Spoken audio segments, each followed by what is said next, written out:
पिता, पुत्र और पवित्र आत्मा के नाम पर आमीन। मेरे प्यारे दोस्तों, आप सबको पिता परमेश्वर के प्यार की ओर बुला रहा हूँ। पिता परमेश्वर पर विश्वास करते हुए उसकी एकलौते पुत्र द्वारा उसको आराधना करते हुए अनंत जीवन के सहभागी बनने के लिए प्रभु ने सबको बुला रहा है। मेरे दोस्तों, आप लोग पहले बार वीडियो देख रहा है, कृपया करके सब्सक्राइब कीजिए, दैने का बेल आइकन भी दबा दें और लाइक करें और शेयर करें। बहुत से लोगों तक इस वचनों को पहुंचाने के लिए आप भी थोड़ा सा मेहनत करें और सहायता करें कि प्रभु यीशु ने कहा, संसार के कोने कोने जाओ और सुसमाचार सुनाओ। कोई भी आदमी नष्ट होना, इस नन्हों में से कोई भी नष्ट होना पिता परमेश्वर नहीं चाहता है। इसलिए प्रभु यीशु इस दुनिया में इंसान बनकर दुनिया में आया कि हर एक व्यक्ति को मुक्ति दिलाना है। Hallelujah, hallelujah. दोस्तों, पहला संत पिता के रूप में प्रभु ने चुन लिया और नियुक्त किया संत पेत्रोस को। प्रभु ने यह प्रकट कराया प्रेरित चरित्र अध्याय 10 में, हम पढ़ते हैं 10 का 28 में। किंतु ईश्वर ने मुझ पर यह प्रकट किया है कि किसी भी मनुष्य को अशुद्ध अथवा अपवित्र नहीं कहना चाहिए। किसी भी मनुष्य को अपवित्र या अशुद्ध नहीं कहना चाहिए, क्योंकि ये प्रभु उसको जब प्रकट कर रहा था तब पेत्रोस भी यहूदी जात का उस वंश से था। लेकिन उसी टाइम यहूदी जात ये विश्वास करते थे, कोई गैर यहूदी जो अविश्वासियों के घर में जाना ना उनके साथ संपर्क रखना भी उनके लिए मना था। क्योंकि पेत्रोस ने उनसे यह कहा, आप जानते हैं कि गैर यहूदी से संपर्क रखना या उसके घर में प्रवेश करना यहूदी के लिए सख्त मना है। किंतु ईश्वर ने मुझ पर यह प्रकट किया है कि किसी भी मनुष्य को अशुद्ध अथवा अपवित्र नहीं कहना चाहिए। दोस्तों, यहूदी जात के लोगों को सख्त मना था कि अविश्वासियों का अर्थात गैर यहूदियों के घर में प्रवेश करना या उनके साथ संपर्क रखना सख्त मना था। लेकिन प्रभु ईश्वर ने उन्हें यह प्रकट कराया कि तुम किसी को भी अशुद्ध या अपवित्र नहीं समझना, नहीं कहना। हालेलुया। तो इस दुनिया में जितने भी लोग हैं, हिंदू, इस्लाम, सिख, जो नास्तिक लोग, जो भी लोग हैं, जो ईश्वर पर विश्वास करते या नहीं करते, पवित्र जीवन बिताते या नहीं करते, जो हर उल्टा पुल्टा धंधा करने वाला, किसी को भी अशुद्ध या अपवित्र नहीं कहना प्रभु ने जो पहला संत पिता के रूप में चुन कर नियुक्त किया, उस पेत्रोस को प्रभु ने आदेश दिया।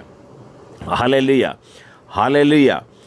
दोस्तों, प्रभु यीशु ने हमें इसलिए इसी प्रकार आदेश दिया कि समाज में जो भी चाल चलन है, रीति रिवाज है, उसी रीति रिवाज के आगे प्रभु यीशु कहता है, सारे मानव मेरे बच्चे हैं। स्तोत्र ग्रंथ 82 का 6 में हम देखता है, हर इंसान ईश्वर का बच्चे है, क्योंकि ईश्वर ने एक इंसान को मिट्टी से गढ़ा, एक इंसान को अपना प्रतिरूप बनाया, आदम को, और आदम को अब उसके लिए अपने पत्नी के रूप में हेवा को दिया और उनके द्वारा सारे मानव का जन्म हुआ। इसीलिए आदम ईश्वर का बेटा था और हेवा को भी ईश्वर ने सृष्टि की और उसके द्वारा मेरा और आपका सबका जन्म हुआ। इसलिए प्रभु का वचन सिखा रहा है, हर इंसान ईश्वर का संतान है, हर इंसान ईश्वर का संतान है। इसलिए प्रभु यीशु ने जो आदेश दिया, एसकेल का अध्याय 25 में, एसकेल का 25 में प्रभु यीशु ने आदेश दिया, किसी पर तुम उपहास नहीं करना, किसी को भी, किसी व्यक्ति पर तूने उपहास नहीं करना। जो भी अधर्मी, बुराई करने वाला, जो शराबी होगा और उल्टा पुल्टा धंधे करने वाला क्यों न हो, किसी पर तुमने आहा नहीं करना। प्रभु ईश्वर की यह वाणी सुनो। यजकियेल 25 का 3 में अम्मोनियों से कहो, प्रभु ईश्वर की यह वाणी सुनो। प्रभु ईश्वर यह कहता है, जब मेरे मंदिर को अपवित्र किया गया, जब इस्राएल की भूमि को उजाड़ा गया, और जब यूदा का घराना निर्वासित किया गया तो तूने आहा कहा, तूने उस पर उपहास किया। इसलिए मैं तुम्हें पूर्व देशवासियों के अधिकार में कर दूंगा। वे तुम्हारे यहाँ अपने खेमे डालेंगे और तुम्हारे बीच बस जाएंगे। वे तुम्हारी उपज खाएंगे और तुम्हारा दूध पिएंगे। मैं रब्बा को ऊँटों का चरागाह और अम्मोनियों के नगरों को भेड़शाला बना दूंगा। तब तुम यही समझोगे कि मैं ही प्रभु हूँ। हालेलुया। इस्राएलियों के निर्वासन के समय पर अम्मोनियों ने, कुछ गैर यहूदियों ने उन पर आहा कहा और उनको उपहास किया, निंदा किया। वो तुम्हारा ईश्वर कहाँ है, तुम्हारा जीवित ईश्वर कहाँ है, और इसी एक कहते हुए उसको उपहास किया, निंदा किया। मेरे दोस्तों, प्रभु यीशु कहता है उसको जो लोग उपहास किया उनको ऊँटों का चरागाह और अम्मोनियों के नगरों को भेड़शाला बना दूंगा। तब तुम यह समझोगे कि मैं ही प्रभु हूँ। दोस्तों, इसलिए प्रभु कहता है तुम किसी का निंदा नहीं करना, तुम किसी का निंदा नहीं करना। प्रभु ने बिल्कुल ये नहीं चाहता है कि आप किसी का निंदा करो। दोस्तों, संत पौलोस पहले साऊल था, उसने जब साऊल था उसने ईसाइयों को सताता रहा। तो एक दिन उसने यात्रा में ईसा मसीह को दर्शन मिला। तब यीशु उनसे पहले पूछा, साऊल साऊल तुम मुझ पर क्यों अत्याचार करते हो? साऊल साऊल तुम मुझ पर क्यों अत्याचार करते हो? देखो, साऊल ने ईसा मसीह को कभी देखा भी नहीं, फिर कैसे अत्याचार करेगा? अभी यीशु पूछ रहा है, साऊल तुम मुझ पर क्यों अत्याचार कर रहे हो? अंगुश पर लात चलाना तुम्हारे लिए कठिन है। अंगुश पर लात चलाना तुम्हारे लिए कठिन है। अंगुश मालूम होगा, लोहे का कील। लोहे का कील जहाँ कहीं भी मारा हुआ है उसमें लात चलाने पर क्या होगा? वही हाल होगा जो ईसाइयों पर सताने के लिए आगे बढ़ रहा है। देखो दोस्तों, साऊल ने ईसा मसीह को नहीं देखा, बल्कि उसने ईसाइयों पर अत्याचार करता रहा। अत्याचार करते करते आगे बढ़ा। तब साऊल को ईसा मसीह का दर्शन हुआ और उसने कहता है तुम मुझ पर क्यों अत्याचार करते हो? अंगुश पर लात चलाना तुम्हारे लिए कठिन है, उचित नहीं है। अंगुश लोहे का कील जहाँ पर ठोका हुआ है उसमें लात चलाने पर, लात मारने पर क्या होगा हम सबको मालूम है। वह तुम्हारे लिए उचित नहीं है, कठिन है। मैंने कहा, प्रभु आप कौन है? साऊल ने पूछा, प्रभु आप कौन है?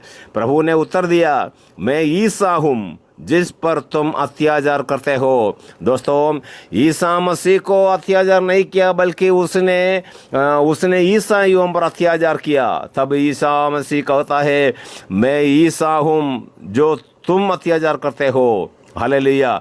जब हम ईसाइयों पर अत्याचार करते हैं, प्रभु यीशु कहता है तुम मुझ पर अत्याचार करते हो। और अंगुश पर लात चलाना उचित नहीं है बच्चों।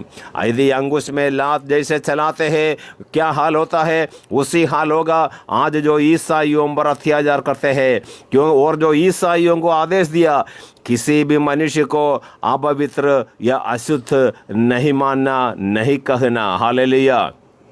क्योंकि ईसा मसीह ने हमारे अपराधों के लिए छेदित किया गया, हमारे अपराधों के लिए उसने मर गया, हमारे अपराधों के लिए उसने निंदा सहता रहा, हमारे अपराधों के लिए उसने सारे उपहास को स्वीकार करता रहा, हमारे अपराधों के लिए उसने अपना जीवन भी समर्पित किया, अपना जान भी समर्पित किया। हमारे पापों से बचाने के लिए, दुलाने के लिए उसने अपने सारे खून बहाया। हमें जीवन दिलाने के लिए उसने अपना जीवन को अर्पित किया। और प्रभु कहता है, और मैंने इसलिए निंदा हुआ कि हर मानव एक दूसरों को आदर करे, एक दूसरों को क्षमा करे। मैंने सूली पर यही सिखाया कि ये पिता इन्हें क्षमा कर, क्योंकि मैं नहीं जानता ये क्या कर रहा है। मेरे दोस्तों, ईसा मसीह ने सबको क्षमा किया और सबको प्यार किया। और प्रभु का वचन में सिखा रहा है प्रभु का वचन में सिखा रहा है, आप एक दूसरों को क्षमा करें और एक दूसरों को प्यार करें और दूसरों के लिए प्रार्थना करें,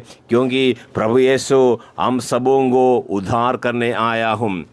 अब तुम उपहास करना छोड़ दो, नहीं तो तुम्हारी बेड़ियां और कस दी जाएगी। इसहाक का ग्रंथ 28 का 23 में कहता है, अब तुम उपहास करना छोड़ दो, नहीं तो तुम्हारी बेड़ियां और कस दी जाएगी। हालेलुया। मेरे दोस्तों, यदि आप दूसरों को उपहास करते रहेगा, आपके बेड़ियां, आपके बंधन और कस दी जाएगी। यदि आप बीमार से पीड़ित है, आप उपहास करने वाला है, तो आपका बीमार ठीक नहीं होगा, बल्कि बीमार बढ़ जाएगा। यदि आपका सिर दर्द है, वो कम नहीं होगा, समाप्त नहीं होगा, बल्कि सिर दर्द बढ़ जाएगा। यदि आपको कमर दर्द है, आपका स्वभाव दूसरों को उपहास करने वाला है, तो आपका कमर दर्द कम नहीं होगा, समाप्त नहीं होगा, बल्कि कमर दर्द बढ़ेगा। क्योंकि प्रभु का वचन है, अब तुम उपहास करना छोड़ दो, नहीं तो तुम्हारी बेड़ियां और कस दी जाएगी। दोस्तों, हमारे सारे बंधनों को और ना कसने के लिए आप उपहास करना छोड़ दो, दूसरों को निंदा करना छोड़ दो, क्योंकि जो भी अपवित्र मनुष्य है, उसको भी अपवित्र और गिरा हुआ, नीचा, अशुद्ध मनुष्य बोलने के लिए प्रभु ने अनुमति नहीं दिया। मेरे दोस्तों, इसलिए दूसरों को निंदा करना, उपहास करना हमें हम छोड़ दो, नहीं तो हमारे सारे बंधन और कस दी जाएगी, वो टाइट हो जाएगा और उसमें से हमें छुटकारा ही नहीं मिलेगा। Hallelujah, hallelujah. मेरे दोस्तों, और आपने ईसा मसीह के साथ जब चलोगे, ईसा मसीह के पास आओगे, और वह विदेशी राष्ट्रों का भ्रमण करता और मनुष्यों की भलाई एवं बुराई की जानकारी रखता है। प्रभु ने हमारे मनुष्यों की भलाई एवं बुराई की जानकारी रखता है। जो लोग ईसा मसीह पर विश्वास नहीं करता है, और उनका भी ज़िंदगी सफलता हो जाएगा। जो लोग विश्वास करता है, उनका भी जीवन सफल हो जाएगा। और जो दारू पीते हैं नहीं पीता, जो व्यभिचार करता नहीं करता, जो उल्टे पुल्टा धंधा करता है जो नहीं करता, उन सबों का ज़िंदगी सफल हो जाएगा। दोस्तों, मरने का दिन जो उल्टा पुल्टा धंधे करने वालों को जो आग के छील में, जो आग के भट्टी में डालकर शैतान के गुलाम और दास बनाकर उनका ज़िंदगी सफल हो जाएगा। शैतान के साथ जीवन भर रहकर, आग के भट्टी में रहकर उसका ज़िंदगी सफल हो जाएगा।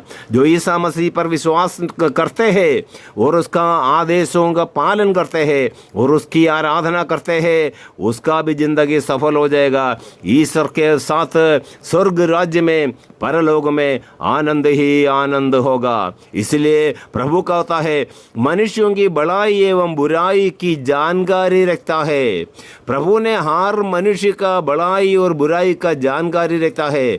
वह बड़े सवेरे अपने सृष्टिकर्ता प्रभु की शरण जाता है। जो लोग सृष्टिकर्ता की शरण जाता है, उन्हें प्रभु को मालूम है और सारे हृदय से सर्वोच्च ईश्वर से विनय करता है।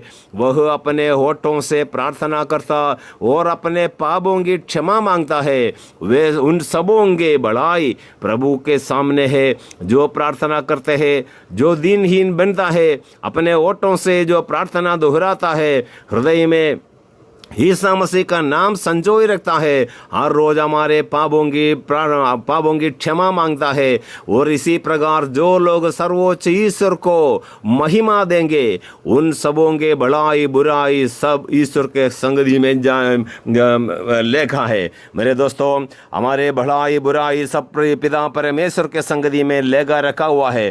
तो उनके सामने विनम्र होकर हम उसकी आराधना करें और हमारे दोस्तों को, हमारे देश में रहने वाले हर धर्मी के, हर इंसान को हम आदर करें और इज्जत दें और किसी को अशुद्ध या अपवित्र ना बोले।